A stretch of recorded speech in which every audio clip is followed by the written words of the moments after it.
والصلاة والسلام على سيد الأنبياء والمرسلين وعلى آله وأصحابه وأولياء ملته وعلماء أهل سنته أجمعين. أما بعد فأعوذ بالله من الشيطان الرجيم. بسم الله الرحمن الرحيم. قال الله تبارك وتعالى في القرآن المجيد والفرقان الحميد: شهر رمضان الذي أنزل فيه القرآن. صدق الله العظيم وبلغنا رسوله النبي الكريم. قال الله تبارك وتعالى في شأن حبيبه مخبرا وآمرا: إن الله وملائكته يصلون على النبي يا أيها الذين آمنوا صلوا عليه وسلموا تسليما. بلغ الهدى بكماله كشف الدجى بجماله حسنت جميع خصاله. صلوا علیہ وآلہ. تمام احباب، سرور کائنات، باعث ذات کائنات، جانے کائنات، جہان کائنات، سید الانبیاء والمرسلین، خاتم النبیین، حضور سرور کائنات صلی اللہ علیہ وسلم کی بارگاہ میں ہدیہ عقیدت اور ہدیہ محبت کا نذرانہ پیش فرما دیجیے. بآواز بلند میرے ساتھ مل کر پڑھیے: الصلاۃ والسلام علیک یا سیدی یا رسول اللہ وعلی آلک واصحابک یا سیدی یا حبیب اللہ. الصلاة والسلام عليك سيدي يا نورا من نور الله وعلى آلك وأصحابك يا سيدي يا نورا من نور الله. يا صاحب الجمال ويا سيد البشر، من وجهك المنير لقد نور القمر، لا يمكن الثناء كما كان حقه بعد خدا خصوصی قصہ مختصر. اللہ جل مجدہ الکریم کی حمد و ثنا کے بعد نبی محترم شفیع الامم جان العالم سرور کائنات صلی اللہ علیہ وآلہ وسلم کی بارگاہ میں عقیدت و محبت کے کرامی درود و سلام کے نذرانے پیش کرنے کے بعد یہ خالق اور رب الرحمن کا بڑا فضل ہے کہ مالک کریم نے ان چلتی ہوئی سانسوں میں صحت و تندرستی کے ساتھ ہمیں رمضان مبارک کا جمعۃ الوداع پڑھنا نصیب ہوا. اللہ کریم آپ کا تشریف لانا، ذکر الہی میں مشغول رہنا اپنی بارگاہ عالیہ میں قبول و منظور فرمائے. سامعین ذکرانی نظر، ہر انسان چاہتا ہے کہ وہ اپنی زندگی میں کامیابی اور کامیابی کو حاصل کر لے. جس قدر انسان کا دینی توجہ اور مائل ہوتا ہے انسان اسی کی کامیابی کے لوگوں ہوتا ہے اور اسی چیز کی کامیابی کو پانے کے لیے انسان جدوجہد اور کوششوں میں سر توڑ محنت کرتا ہے. کسی صاحب کے لیے کامیابی یہ ہوتی ہے کہ اس کے پاس مال و متاع کی کثرت ہو، فراوانی ہو، وہ اس کو حاصل کرنے کے لیے بڑی محنت کرتا ہے، بڑی جدوجہد کرتا ہے. کسی صاحب کو اللہ کریم نے یہ ملکہ عظیم عطا کیا ہوتا ہے، وہ سمجھتا ہے کہ علم فن کی باتیں سیکھنا، علم حکمت کو اپنے سینے میں جگہ عطا کرنا، یہ سب سے بڑی کامیابی اور بلائے ہے۔ تو وہ علم فن اور حکمت کی کتابیں پڑھے گا اور اسی میں اپنے آپ کو ماہر کرنے کی کوشش کرے گا۔ یعنی جس طرح انسان کی دینی کیفیت ہوتی ہے وہ اسی کے مطابق اپنے آپ کو ڈھالنے کی کوشش کرتا ہے اور اسی نظریے کو اختیار کرنے کی کوشش کرتا ہے۔ لیکن ایک شخص وہ بھی ہے جو حقیقی کامیابی کی طرف گامزن ہونا چاہتا ہے، جس کا نظریہ، جس کی سوچ، جس کی عقل یہ تقاضا کرتی ہے کہ میں اپنی زندگی کے ایام کو اس انداز میں گزاروں کہ میری دنیا بھی بہتر انداز سے گزر جائے اور میں دین کی بھی فکر کر رہا ہوں، میری آخرت کا سامان بھی اچھا ہو جائے۔ یہ اپنی اپنی سوچ کی بات ہے، یہ دل کے مائل ہونے کی بات ہے۔ انسان جس قدر زیادہ مائل ہوگا اسی طرف اس کی توجہ بھی زیادہ ہوگی۔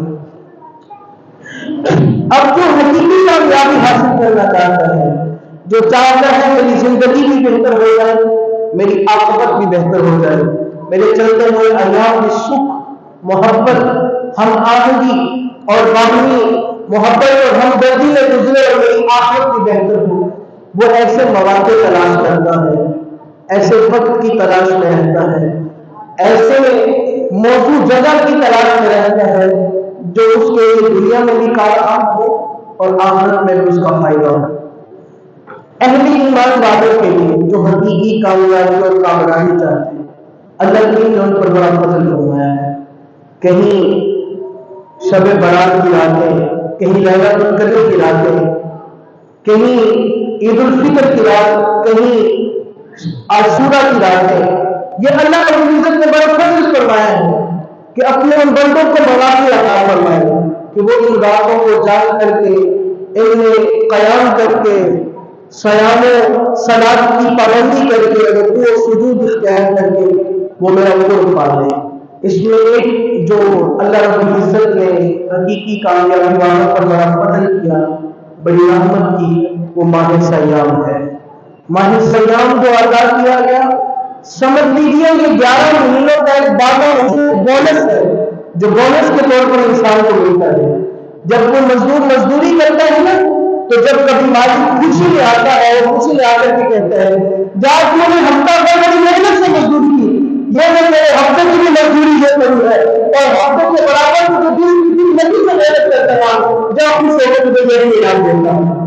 یہ تو وہ ماہ سیام ہے۔ اللہ کریم اس ماہ سیام مومنین کو، اہل اسلام کو بونس کے طور پر عطا فرماتا ہے۔ ماہ سیام اختتام پذیر ہونے کے قریب ہے، لیکن یہ ماہ سیام سے اگر ہم کوئی سبق نہیں سیکھتے، اگر یہ ماہ سیام ہماری زندگی میں بدلاؤ اور ٹھہراؤ پیدا نہیں کرتا تو پھر یاد رکھیے ہم کامیابی کی راہ کی طرف نہیں ہیں۔ آئیے چند باتیں ہم سیکھنے کی کوشش کریں گے کہ اس ماہ سیام نے ہمیں کس باتوں کا درس دیا، اس ماہ نبی نے ہمیں کن باتوں کی طرف میدان دلایا، کن باتوں کی طرف توجہ کرنے کی کوشش کی۔ آئیے جو سب سے بڑا پیغام ہمیں ماہ رمضان میں اللہ کریم نے عطا کیا، یہ تو عقل والوں کے لیے باتیں ہیں، یہ تو بصیرت رکھنے والوں کے لیے باتیں ہیں، یہ تو فہم و فراست کے تقاضے والوں کے لیے باتیں ہیں، جو ہمیں ماہ رمضان میں ہمدردی، خلوص، محبت اور پیار کا ایک عظیم درس دیا۔ آئیے مثال سے واضح کرتا ہوں۔ انسان روزہ رکھتا ہے، صبح سحری کھا لیتا ہے، دن بھر اپنے آپ کو کھانے سے روکتا ہے، ہزاروں اربوں روپے کا مالک بھی ہے، کروڑوں فیکٹریاں بھی ہیں اس کی، اور کھوٹوں میں اس کی چیزیں بھی اس کے سامنے پڑی ہو، لیکن وہ نہیں ہاتھ بڑھاتا۔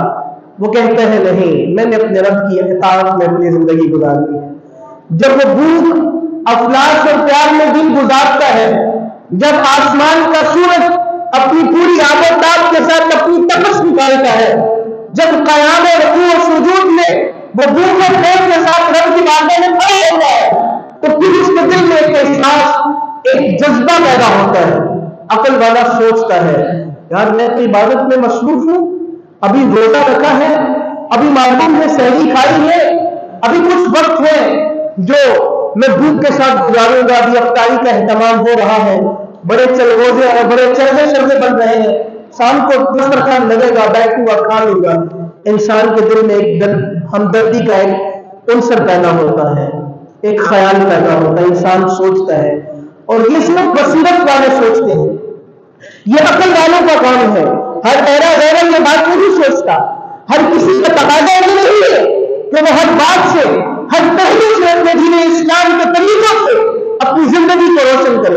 انسان کے دل میں یہ جذبہ، یہ احساس، یہ عنصر جاگتا ہے، وہ کہتے ہیں مجھے پتا ہے صبح سحری کھائی ہے، بڑا اہتمام کیا تھا، خوبصورت پراٹھے تھے، دہی تھا، گھی تھا، سارا کچھ تھا، شام کے لیے بھی اہتمام ہو رہا ہے، دل ہی دل میں وہ صدائیں پیدا ہوتی ہے، اے مسلمان ہے نہ وہ بھی انسان جن کے صرف روزے ہی افلاس میں نہیں گزرتے، روزے ہی بھوک پیاس میں نہیں گزرتے، جن کے 11 ماہ جو ہیں وہ بھوک اور پیاس میں گزرتے ہیں، جن کو نہ تو پتا ہوتا ہے صبح کا رزق کہاں سے آئے گا، اور نہ مجھے یہ پتا ہوتا ہے کہ شام کا رزق کہاں سے آئے گا، جن کا صرف توکل الہی پر زندگی کا گزر بسر ہوتا ہے۔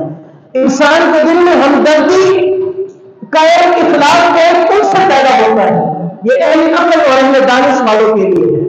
یہ ابھی ہم نے ماہ صیام گزارا، سحریاں بھی کھائیں، افطاریوں کا بھی اہتمام ہوا، سرعام دعوتیں چلی، دعوتیں اڑائیں، کھائیں، سارا سلسلہ ہوا، لیکن یہ کھاتے کھلاتے ایک ملک ایسا بھی ہے جو جن کی سحری بھی خون کے آنسوں میں ہوئی اور جن کی افطاریاں بھی لاشیں اٹھاتے ہوئی۔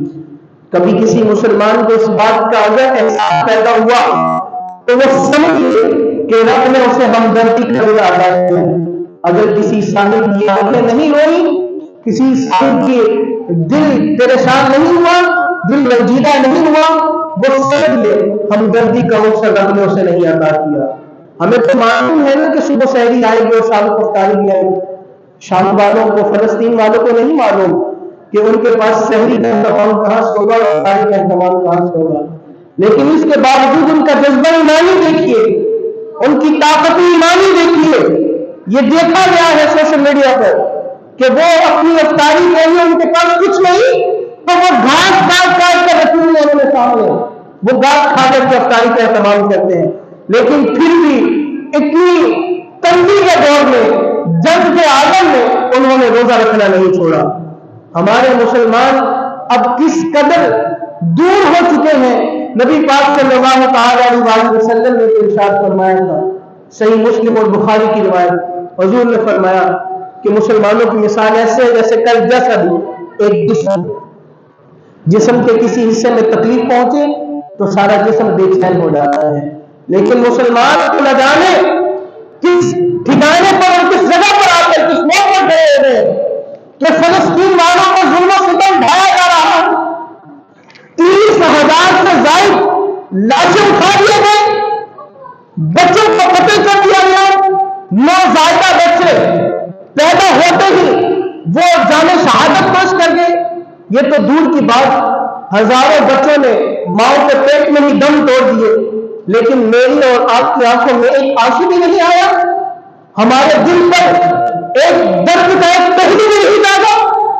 کوشش کیجیے گا، تصور کیجیے، میرا بیٹا ہو، میرا بھائی ہو، میری ماں ہو، میری بہن ہو، میری بچی ہو، اس کے ساتھ اگر ظلم و ستم ہو، کوئی میری آنکھ کے ساتھ دیکھو، اسے کوئی چوٹ آئے تو کیا یہاں درد محسوس نہیں ہوگا؟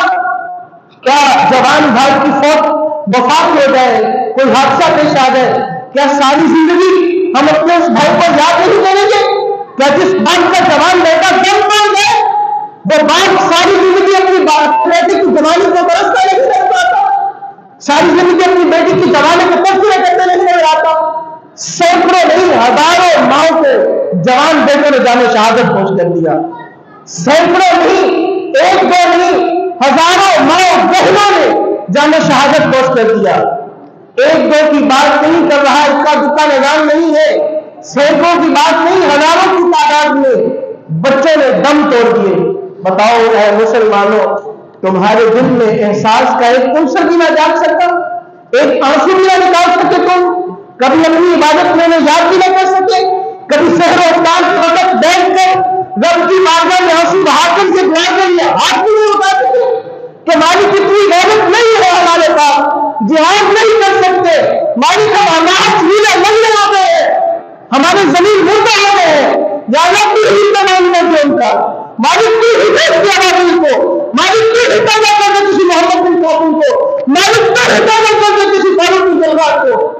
ہمارے ہاں تو ہاتھ اٹھانے کی طاقت بھی نہیں ہے، اس زبان کو خالص پڑ گیا، یہ زبان کا ٹکڑا ہمارا بھولا ہو گیا، بڑے بڑے لوگ بڑی بڑی کرسیوں میں بیٹھے ہیں، نہیں اٹھا سکتے تلوار، نہیں اٹھا سکتے بم اور بارود، زبان سے ایک کڑوا بیان بھی نہیں دے سکتے، ایک مجاہدانہ تجربہ بھی نہیں دے سکتے۔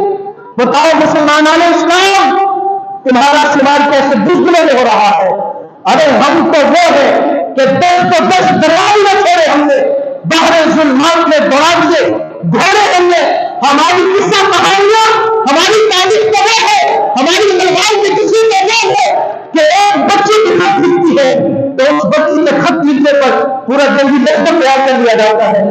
یہاں ایک بچی کی بات نہیں ہو رہی، ہزاروں سینکڑوں بچیوں نے دم توڑ دیے، لیکن یہ مسلمان، ان کے دل میں ذرا سا بھی جذبہ پیدا نہ ہو، ذرا سی بھی ہمدردی پیدا نہ ہوئی۔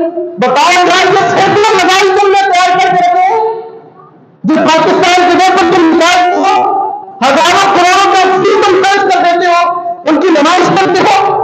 بتاؤ یہ کس لیے ہے؟ اتنا پیسہ کون کا کس لیے خرچ کیا گیا؟ یہ بڑے بڑے ٹینک، یہ بڑے بڑے میزائل، یہ گاڑی، یہ کس لیے بنائے گئے؟ اگر انہیں اسلام کے خلاف ہونے والی طاقتوں کے لیے استعمال نہیں کرنا تو کیوں بنائے گئے یہ میزائل؟ کیوں بنائے گئے یہ ٹینک؟ کیوں امیر کو پیسہ ضائع کیا گیا؟ اگر تم یہ چاہتے ہو، تم یہ سمجھتے ہو، اتنی طاقت، اتنی ہمت، اتنی ذلت نہیں ہے ہم نے تو چھوڑ دو یہ ساری باتیں۔ میرے عزیز، میرے دوست، میرے محترم، پھر کہتے ہیں مولانا صاحب کچھ بڑی جذباتی تحریر کر دو، جذباتی بیان کر دو۔ یار جس کا گھر ٹوٹ رہا ہو، جس کے آنگن میں آگ لگی ہو، جس کا سارا کچھ تباہ ہو گئے، وہ پھر بھی نہ بولے، وہ جذباتی بیان بھی نہ دے تو کیا کرے؟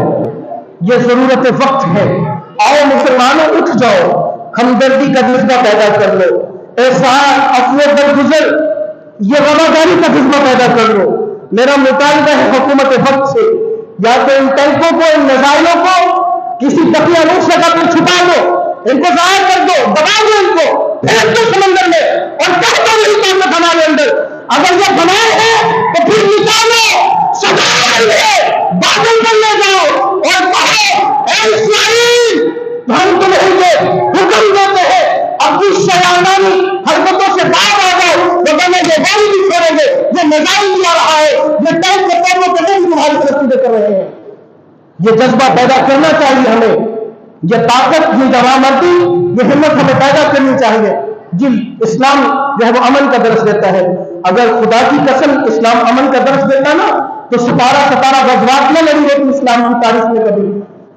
وہ باتیں یاد کریں جب حضور نے اپنے یہ سینے پر حضور نے تلوار اٹھا کر کے جنگیں لڑے، وہ وقت یاد کیجئے جب حضور نے مسجد ضرار کو گرانے کا حکم دیا، وہ وقت یاد کیجئے غزوہ بدر کے میدان میں صحابہ نے کس حالت میں روزہ رکھ کر کے ایک کھجور کے ساتھ روزے کی سحری کر کے جنگ لڑی، وہ یاد کیجئے، بھول گئے مسلمان وقت یاد نہیں؟ تاریخ کا آئینہ کہاں گیا؟ بڑی باتیں کرتے ہیں اسلام کی تاریخ کی۔ میرے عزیز، میرے دوست، میرے محترم، ہمیں چاہیے کہ جس قدر اللہ کریم نے ہمیں ہمت، طاقت، وسعت عطا کی ہے، اس ہمت اور طاقت کے مطابق ہم کفر کی طاغوتی قوتوں کا مقابلہ کریں۔ اگر ملک پاکستان نے بڑی ترقی کی ہے، ایٹمی طاقت کی صف اول پر اس کا نام آتا ہے، تو پھر اسے چاہیے یہ آج ہی اہل فلسطین کی ہمدردی میں اپنی توپیں، اپنے ٹینک، اپنے میزائل، اپنے بارود، اپنے بم اور اپنی بڑی بڑی جو اس میں تیاریں تیار کر رکھی ہیں، آج ہی بازار پر کھڑا کر دیا جائے اور آج ہی انہیں پیغام دیا جائے، اے کافروں، اے نامتیوں، ابھی باز آ جاؤ۔ اگر باز نہیں آتے تو یاد رکھو یہ سارا سامان جو ہم نے تیار کر رکھا ہے، یہ سارا کا سارا تمہارے اوپر گرا دیں گے۔ پھر دیکھنا کس طرح سے جو نظام تبدیل ہوگا.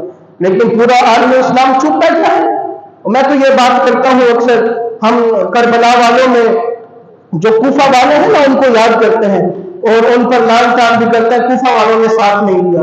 تو تھوڑا سا غور کیجئے، تھوڑا سا 1 منٹ کے لیے، 1 لمحے کے لیے. کیا اب کربلا کا منظر نہیں ہے؟ کیا اب ہم کوفی بن کر نہیں بیٹھے ہوئے؟ تھوڑا سا ذرا تصور کیجئے، تھوڑا سا سوچئے. کیا اب ہمارا نظام وہ نہیں بن چکا جو اہل کوفہ کا تھا؟ کوفیوں نے کیوں ساتھ نہیں دیا بتاؤ، مجھے یاد ہے. کوفیوں کو ڈر تھا، حکومت بڑی جانباز ہے، بڑی طاقتور ہے، حکومت کی طاقت زیادہ ہے. ہم نے اگر امام حسین علیہ السلام کا ساتھ دینے کا اعلان کر دیا نا تو حکومت ہمیں قید و بند کی صورتوں میں ڈال دے گی. فقط یہ سبب تھا کہ کوفیوں نے حضرت امام حسین علیہ السلام کا ساتھ دینے سے انکار کر دیا. آواز تک نہیں اٹھائی، پیچھے منہ پر لفافہ لے کر بیٹھے. آج یہ حال ہمارا ہو چکا ہے. اگر صدیوں سے ہم کوفیوں کے نام کرتے آ رہے ہیں نا، کوفیوں نے بے وفائی کی، ساتھ نہیں دیا، تو یاد رکھنا تاریخ کے صفحے آگے بھی جائیں گے، تاریخ کی کتاب آگے بھی لکھی جائے گی. تاریخ کی کتاب میں کوئی اٹھے گا، ہمیں بھی کسی لے گا، ہمیں بھی لام تار کی جائے گی، ہمارے قصے کہانیاں بھی تاریخ کے آئینے میں درج کی جائے گی. ہمیں بھی کہا جائے گا ہاں وہ تھا ایک اہل اسلام، بڑی باتیں کرتا تھا. لیکن جب فلسطین والوں کو ظلم ہو رہا تھا نا، بڑے دن گزر گئے، 120 دن سے بھی زیادہ ہو گئے، لیکن اس نے آواز تک نہیں اٹھائی، دیکھتا رہا کیا ہوتا ہے کیا نہیں ہوگا. تو کوفی نہ بنے، اٹھیے، جتنی اللہ نے ہمت طاقت وسعت دی ہے اس کے مطابق مقابلہ کیجیے. اپنی زبان کے ساتھ ان کافری طاغوتوں کا مقابلہ کیجیے، دل میں ان کو برا جانیے. جب بھی ہاتھ اٹھائے دعا کے لیے، ہم نہیں مانگتے یا اللہ بچہ بڑا بیمار ہے، یا اللہ صحت تندرستی عطا کر، یا اللہ حالات خراب ہو گئے، یا اللہ حالات درست کر دے، یا اللہ فلاں پڑوسی بیمار ہے، فلاں رشتے دار بیمار ہے، یا اللہ اسے صحت یابی عطا کر دے. جب اوروں کے لیے دعا کرتے ہیں، کیا فلسطین والوں کے لیے دعا نہیں کر سکتے؟ تو دعا کیجیے، کم از کم اور کچھ نہیں تو دعا کے لیے لازمی ہاتھ اٹھائے. آئیے اس عقیدت کے بات کو تھوڑا اور آگے لیے چلتا ہوں. رمضان المبارک جہاں پر ہمیں ہمدردی، جذبہ، ایثار، قربانی کا درس دیتا ہے، وہاں پر رمضان المبارک ہمیں ایک سب سے بڑا ایک جو درس دیتا ہے وہ ہے کہ اللہ ہمیں دیکھ رہا ہے. یہ بہت بڑی بات ہے. اگر کوئی عقل والا اس بات کو سمجھے نا تو یہ اس کے لیے بہت بڑی بات ہوگی. رمضان المبارک ہمیں یہ درس دیتا ہے کہ اللہ ہمیں دیکھ رہا ہے.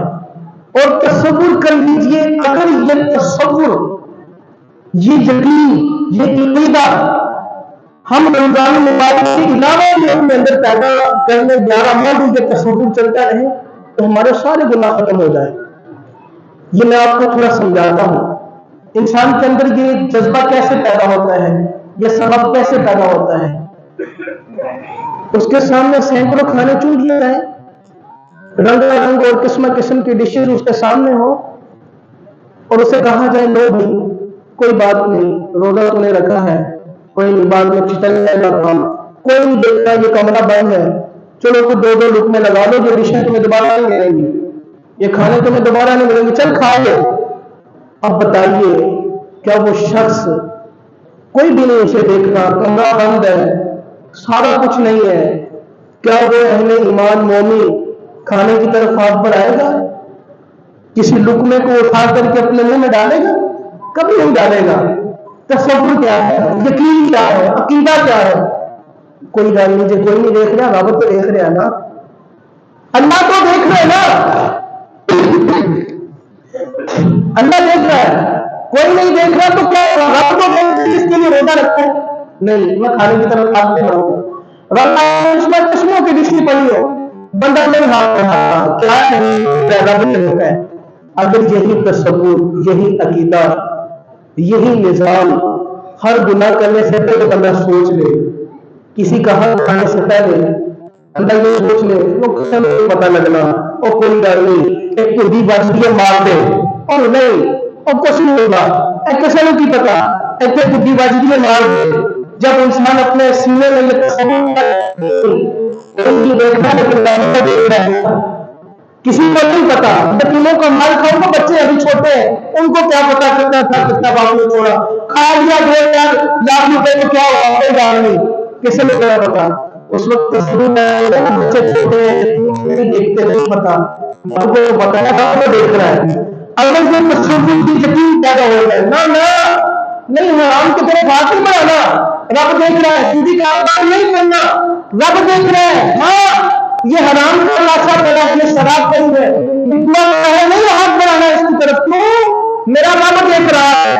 اگر یہ تصور یہ اعتماد اس موقع میں پیدا ہو گیا، یقین مانے سارے کے سارے کام درست ہو جائیں۔ آگے ذرا عہد فاروقی کی ایک مثال آپ کے سامنے پیش کرتا ہوں۔ حضرت سیدنا عمر فاروق رضی اللہ تعالیٰ، یار ہمیں تو بات نہیں ہے لوگوں کی مثالیں دینے کی، انگریزوں کی باتیں کرنے کی، ہمارے تو خود اسلاف سلف صالحین حضور کی سیرت اتنی اعلیٰ ہے، خلفائے راشدین کا کردار اتنا اعلیٰ ہے، ہم اسی کو پکڑ لیں تو ہماری ساری باتیں روشن ہو جاتی ہیں، ہمارے سارے کام اللہ ہو جاتے ہیں۔ حضرت سیدنا عمر فاروق رضی اللہ تعالیٰ خلیفہ وقت ہیں، 22 لاکھ مربع میل پر حکومت ہے، ایک چھوڑا جا علاقہ نہیں جناب، ایک اللہ پاکستان نہیں، 22 لاکھ مربع میل پر، اور دعویٰ کیا کرتے ہیں، ایمان کیا ہے، طاقت کیا ہے، قوت کیا ہے، جبار کیا ہے فاروق کی، کہاں دریائے دجلہ کے کنارے ایک کتا بھی بھوکا مر گیا، پیاسا مر گیا نا، فاروق سے قیامت کے دن پوچھا جائے گا۔ تصور کیا ہے، نظریہ کیا ہے؟ آج میں بھی یہ کوشش کروں گا، لو جی ایم ایل اے کی سیٹ مل جائے نا، کام بڑا بڑھیا ہے، کتنے ایم پی اے بن جائے نا، توڑ دی گل کیا جناب، کبھی یہ سوچا یار ایم ایل اے کا ہوگا کس چیز کا نام ہے، ایم پی اے بن جانا کس چیز کا تحفظ ہے، وزیر اعظم کی کرسی پر بیٹھ جانا کس چیز کا نام ہے، کس منصفانہ عدالت کو قائم کرنے کا نام ہے؟ کبھی یہ بات سوچی؟ ہم نے تو بس عہدے چاہے اور عہدہ مل جاوے، ممبر کی کرسی مل جاوے، عوام واہ واہ کے بلے بلے پہ سبحان اللہ رہے، واہ جی کیا بات ہے مولوی صاحب جی، ہزاروں لوگ ان کے پیچھے جمع پڑتے ہیں، بڑی عوام آتی ہے ان کی مسجد میں، کیا یہ ممبر کی ذمہ داری ہے میرا حق نہیں تھا ان کو بیان کروں؟ کیا وزیر اعظم کی کرسی پر بیٹھ کر کیا حق نہیں تھا وزیر اعظم کا اپنی قوم کا اپنی رعایا کا خیال رکھے؟ کیا M P M L A کا جناب الیکشن جیت جانے کے بعد کیا یہ حق نہیں تھا جس طرح دروازہ کے ساتھ تم نے دستک دیتا رہا، کسی نے میلے کچالے کے کپڑے پہنے تو گلے ملا، اجی تسی سارے بڑے ہو جناب تے بہت سالوں دینا ہے، M P M L A election دینے کے بعد کہاں بن گئی ہے؟ اب کیوں نہیں آتے؟ لوگوں کے پاس کتنے ایسے لوگ پڑے جن کی سہی اوقات میں کھانے کے لیے 2 وقت کی روٹی ہوئی، کیا ان کو یہ سلسلے یہ باتیں یاد نہیں رہتی کہ ان عہدوں پر بیٹھ کر ان کی ذمہ داری کیا بڑھ جاتی ہے؟ حضرت سیدنا فاروق اعظم رضی اللہ تعالیٰ گشت کیا کرتے تھے، نکل جایا کرتے تھے، دیش بدل دیا کرتے تھے، اپنی رعایا کا حال جانتے ہیں، راتوں کے اندھیروں میں منہ چھپا لیا کرتے تھے۔ آج کسی ایم پی کو آپ سامنے کھڑے ہو کر کہہ دینا اور جناب کسی نے میں چنگا نہیں کیتا میرا ہاتھ کھا گیا، تو وہ آپ کو وہی زمین میں ڈال دے گا، آپ کی نسلیں دبا کر رکھ دے گا، کیوں؟ اور تمہیں میرے اوپر نہیں اٹھائی۔ اور سیدنا فاروق اعظم کے سامنے لوگوں نے کہا کہ فاروق کی عدالت کے فیصلے، فاروق کی حکومت کمزور پڑ گئی ہے، میری بچیاں دکھی ہے، لیکن فاروق کے ماتھے پر ایک بھی شکن نہیں آیا، بلکہ گئے جا کر کے انسانوں پر آگے کی گولیاں لاج کر لائے، اپنے ہاتھوں سے آگ لگائی، اپنے ہاتھوں سے چولہے پر دھڑیاں چڑھائی، تیار کیا کھانا اپنے ہاتھوں سے لقمے بچوں کے منہ میں ڈالے، اور یہ عہد فاروقی کا نظام، اور یہ ہے ہمارے خلفائے راشدین کا نظام۔ حضرت فاروق اعظم نکل گئے بازار میں کہ حال درست کرو، لوگوں کے حالات کیا ہیں، اپنی رعایا کے معاملات جانو، میری رعایا کس قدر جو ہے وہ خوف الہی میں مستغرق ہے۔ نکل گئے، چلتے چلتے ایک جنگل کی طرف چلے گئے، دیکھا وہاں پہ ایک چرواہا تھا، بکریاں چرا رہا تھا، آپ اس کے قریب گئے اور جا کر کے کہا کہ بھئی یہ بکریاں کس کی ہیں؟ کہ بکریاں تمہاری ہیں؟ اس نے کہا لا، بکریاں میری ہیں۔ فرمایا کس کی ہیں؟ کہا ایو سردار، یہ بکریاں میرے سردار کی ہیں، میرے مالک کی ہیں۔ کہا اچھا چل اس طرح کرنا، 2-4 بکریاں مجھے دے دے، تیرا سردار کون سا یہاں پہ موجود ہے، تیرا مالک کون سا تجھے دیکھ رہا ہے، چل دے دے 2-4 بکریاں مجھے دے دے، بیچ دے، تجھے پیسے چاہیے نا، پکڑ پیسے کتنے مانگتا ہے، منہ مانگی قیمت دوں گا، 2-4 بکریاں مجھے دے دے۔ جانتے ہیں وہ پھٹی لیروں والے جس نے کپڑے پہنے تھے اور جنگل میں بکریاں چرا رہا تھا چرواہا، کوئی بڑی پگڑی اور دستار اور بڑے چبے چبے نہیں تھے، پہلے ایک چرواہا تھا، ہاتھ میں سوٹی لے کر کے بکریاں چرا رہا تھا، اور اس نے حضرت عمر فاروق کو جواب دیا، کہا اے میری بکریاں نہیں دے، میں نہیں تمہیں دے سکتا۔ حضرت عمر فاروق نے کہا کوئی بات نہیں، مالک میرا تمہیں دیکھ رہا ہے، اے تھوڑے پیسے بند مٹھی بیچی تو ایسا کر، اے میں نے 2-4 دے چھڑ۔ اس نے کہا مالک کو جا کر جواب کیا دوں گا؟ حضرت عمر فاروق کہنے لگا جا کے کہہ دینا آپ نزدیک بات، اس کو تو بھیڑیے کھا گئے اٹھا کر لے گا، میں کیا کرتا؟ تو حضرت عمر فاروق کہتے ہیں کہ جو جواب دیا نا اس چرواہے نے، میں تو پھر بار بار وہ جواب سن کر اس کا دل سے محسوس کرتا رہا۔ وہ چرواہا حضرت عمر فاروق کو کہنے لگا یا امیر المومنین، آپ کہتے ہیں میرا سردار نہیں دیکھ رہا، میرا مالک نہیں دیکھ رہا، مجھے یہ بتائے نا جس رب کا میں بندہ ہوں، جس خدا کا میں بندہ ہوں، کیا وہ خدا مجھے نہیں دیکھ رہا؟ حضرت عمر فاروق بڑے خوش ہوئے، خوشی سے چہرہ کھل اٹھا، کہا بھانا کیا کہا تم نے؟ اس نے کہا یا امیر المومنین، آپ کہتے ہیں سردار نہیں دیکھ رہا، سردار نہیں دیکھ رہا تو بات یہ ہے نا، مجھے یہ بتائے جس رب نے مجھے پیدا کیا ہے کیا وہ رب مجھے نہیں دیکھ رہا؟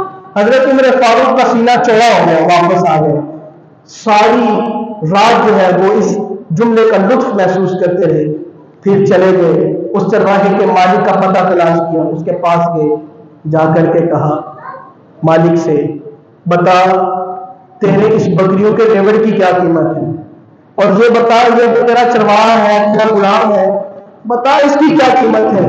اس نے قیمت بتائی، حضرت عمر فاروق نے تھیلی نکال کے سارے درہم اس مالک کے سامنے رکھ دیے، کہا جا پھر مجھے چرواہا بھی دے دے اور چرواہے کو جتنی بکریاں اس کے پاس ہیں وہ بھی مجھے دے دے۔ چرواہا بھی خرید لیا، بکریاں بھی خرید لی۔ اب حضرت عمر فاروق فرمانے لگے یہ جو تیرا جملہ ہے نا، تم نے کہا کہ میرا رب مجھے نہیں دیکھ رہا، اس جملے نے تیری دنیا میں بھی آزادی پیدا کر دی، اور جہاں میرا یقین ہے، میرا ایمان ہے، تیری آخرت میں بھی تو آزاد ہو چکا ہے۔ انسان کے سینے میں جب یہ تصور پیدا ہو جائے کہ اس کا رب اسے دیکھ رہا ہے تو یقین کر لیجئے 11 ماہ کبھی بھی یہ ہو ہی نہیں سکتا کہ بندہ کبھی لقمہ حرام کی طرف ہاتھ بڑھائے، کبھی ہو نہیں سکتا کہ بندہ کہے چلو میں کسی کے 4 آنے 4 پیسے کھا لوں، ہو ہی نہیں سکتا۔ جب تصور یقین عقیدہ اتنا پختہ ہو جائے گا تو ہمارے سارے معاملات درست ہو جائیں گے۔ میرے عزیز، میرے دوست، میرے محترم، باتیں تو بڑی ہیں لیکن وقت کے دامن میں گنجائش نہیں۔ بات کرنے کا مقصد صرف ایک ہے، اگر اس ماہ رمضان میں، اس ماہ سیام میں نے آپ نے اپنے آپ کو نہیں بدلا تو سمجھ لیجئے باقی 11 مہینوں کی طرح یہ ایک مہینہ آیا ہم نے اس کو پایا اور یہ اب گزر گیا، بس کام ختم ہوا۔ اور اگر رمضان مبارک گزرنے سے پہلے حالات زندگی کچھ اور تھے اور رمضان مبارک گزرنے کے بعد حالات زندگی بدل گئے ہیں تو پھر سمجھ لینا سنی گئی ہے، رب نے قبول کر لی ہے، رب نے بخش دیا ہے، توبہ کے دروازے جو کھلے تھے وہ ان کا کام ہو گیا ہے۔ تو اگر یہ سلسلہ نہیں بنتا، اگر یہ بات نہیں بنتی تو پھر سمجھ لینا نبی پاک صلی اللہ علیہ وسلم کا وہ فرمان میرے لیے، آپ کے لیے اور امت کے ہر فرد کے لیے ہے کہ بڑا بدبخت ہے وہ شخص جس نے رمضان مبارک کا مہینہ پایا لیکن وہ اپنی بخشش نہ کروا سکا۔ اس آخری جمعۃ الوداع کے موقع پر میں دعا کروں گا مالک کریم کی بارگاہ میں اور حکومت وقت سے اس بات کی گزارش کروں گا، خدا کا واسطہ ہمارے مظلوم بھائی جو قسمہ پرسی کی حالت میں ہیں، جنہیں شہید کیا جا رہا ہے، خدا کا واسطہ ان کے لیے اقدام کیے جائیں، ان کے لیے نعرہ جہاد بلند کیا جائے۔ نعرہ جہاد یہ مسلمانوں کی شان ہے، یہ عظمت ہے، یہ فخر ہے، یہ جواں مردی کی نشانی ہے۔ خدا کا واسطہ پورے خطہ اسلام سے، پورے عالم اسلام سے میری اس بات پر گزارش ہے کہ اللہ کا واسطہ بہت وقت ہو چکا ہے، بہت دیر تک کی مہربانی میں آتے بہت وقت ہو گیا، لیکن ابھی بھی کچھ بگڑا نہیں، ابھی بھی اگر اپنے آپ کو کھڑا کر لیں، توبہ کر لیں اور اپنے مسلمان بھائیوں کی ہمدردی میں کھڑے ہو جائیں تو نظام بدل سکتا ہے۔ اللہ کریم ہمارے فلسطین مظلوم بھائیوں کی غیبی مدد فرمائے اور ہمیں غیرت ایمانی عطا فرمائے، نعرہ جہاد بلند کرنے کی توفیق عطا فرمائے۔ الجہاد الجہاد لبیک لبیک، الجہاد الجہاد، الجہاد الجہاد، الجہاد الجہاد۔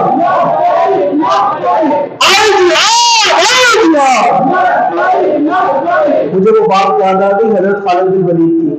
حضرت خالد بن ولید نے بڑی جنگیں لڑی، بڑی تلواریں توڑی، لیکن پھر بھی انہیں موت جنگ سے نہیں آئی، اور وہ خواہش کرتے تھے انہیں موت جنگ میں آ جاتی، وہ شہید ہو جاتے۔ مسلمانوں یہ بات نہیں کہ تم جنگ کرو گے اور مارے جاؤ گے، اور شہید تو وہ ہے جو مر کر بھی نہیں مرتا۔ شہید کی تو شان ہی ہے، اس کی تو عظمت یہ ہے، اس کا تو رتبہ یہ ہے۔ رب نے کہا شہید تو مر کر بھی نہیں مرتا، وہ زندہ رہتا ہے، اسے رزق بھی دیا جاتا ہے۔ لیکن جنگ لڑنا، جنگ کے لیے ہاتھ اٹھانا، یہ موت کی نشانی نہیں ہے۔ اگر زندگی اللہ نے دی ہوئی ہے نا تو شہادت کے بعد، فتح کے بعد بھی الحمدللہ حاصل کرتی رہیں گی۔ اللہ کریم ہمیں عمل کی توفیق عطا فرمائے، آمین بجاہ طه۔